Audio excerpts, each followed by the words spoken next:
প্রথম আসরে দেখা না হলেও গেল আসরেই ভারতের সাথে সাক্ষাৎ হয় বাংলাদেশের। যদিও সেবার বর্তমান চ্যাম্পিয়নদের কাছে 2-0 গোলে হারের স্মৃতি নিয়েই নেপাল থেকে ঘরে ফিরে আসতে হয় শাওনদের পূর্বসূরিদের। কিন্তু ঘরের মাঠে বাংলাদেশ যে কতটা দুরন্ত তার প্রমাণ ইতোমধ্যেই পেয়েছে ভারত। কারণ এই ভারতকে হারিয়েই যে গ্রুপ চ্যাম্পিয়ন হয়ে সেমিতে ওঠে শাওনরা। এবার সেই চিরচেনা ভারতই শিরোপা জয়ের পথে স্বাগতিকদের শেষ বাধা।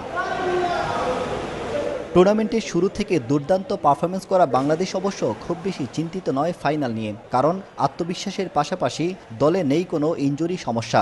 যদিও দুটি হলুদ কার্ডের কারণে ফাইনালে মূল স্ট্রাইকার নিপুকে পাচ্ছে না স্বাগতিকরা, তাই নিপুর ঘাটতিটা নিজেই পূরণ করতে চান আগের ম্যাচের নায়ক লোকাল বয় সাদউদ্দিন। এদিকে দলনেতা ও কোচের কণ্ঠে শুধুই জয়ের প্রত্যাশা। 18 কোটি মানুষের স্বপ্ন যে আমরা প্রথমবারের মতো চ্যাম্পিয়ন হবো। আমরা আমাদের বেস্ট থেকে বেস্ট এফোর্টটা দিয়ে জয় নিয়ে ট্রফিটা আমাদের কাছে রাখবো। টুর্নামেন্টে আমরা এখন অপরাজিত আসছি।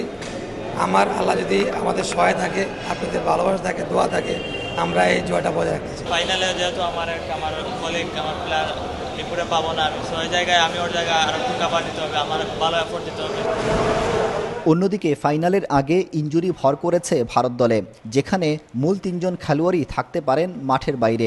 তবে সব বাধা অতিক্রম করে বাংলাদেশের বিপক্ষে জয় পাওয়া অসম্ভব কিছু নেই বলেই হুঁশিয়ারি দিলেন দলের কোচ। সেই সাথে খেলোয়াড়রাও চান নিজেদের সেরাটা দিয়ে শিরোপা নিজেদের কাছেই রাখতে। আমাদের দলে বেশ কিছু ইনজুরি সমস্যা আছে, তবে পর্যাপ্ত ফুটবলার থাকার কারণে আশা করছি সেটা খুব বেশি সমস্যা করবে না। বাংলাদেশ ভালো দল, তাই আমাদের ছেলেরাও প্রস্তুত তাদের বিপক্ষে নিজেদের সেরাটা দিতে। ফাইনালে ভালো কিছু করে নিজের সেরাটা দিয়েই চেষ্টা করব দলকে জেতাতে। ওদের কাছে আমরা একবার হেরে গেছি, আমরা এবার চাইবো কি ওদের আমরা ফুল এফোর্ট দিয়ে খেলবো, কি বাংলাদেশকে এবার আমরা হারাবো। সাফ অনূর্ধ্ব 16 প্রথম শিরোপা পাকিস্তানের ঘরে গেলেও এর পরের শিরোপা ঘরে তোলে ভারত। চূড়ান্ত প্রতিযোগিতায় নামার আগে বাংলাদেশ দল হযরত শাহজালাল রহমতুল্লাহ আলাইহির মাজার জিয়ারত করে।